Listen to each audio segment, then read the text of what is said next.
नमस्कार दोस्तों, हमारे YouTube चैनल में आप सभी का दिल से स्वागत है।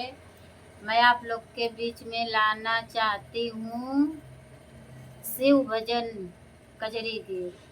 शिव भजन कजरी गीत हमारी पसंद आए तो लाइक सपोर्ट शेयर जरूर करिएगा। आप लोग कमेंट बॉक्स में जरूर बताइए ये कजरी शिव भजन गीत कैसन लगा।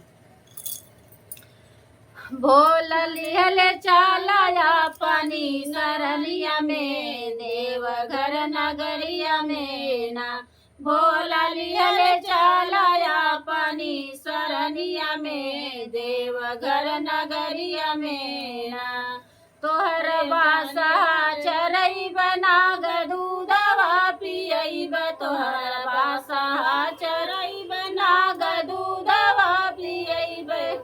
बोलियल चालाया पानी सरनिया में देवघर नगरिया में ना। बोलियल चालाया पानी सरनिया में देवघर नगरिया में ना।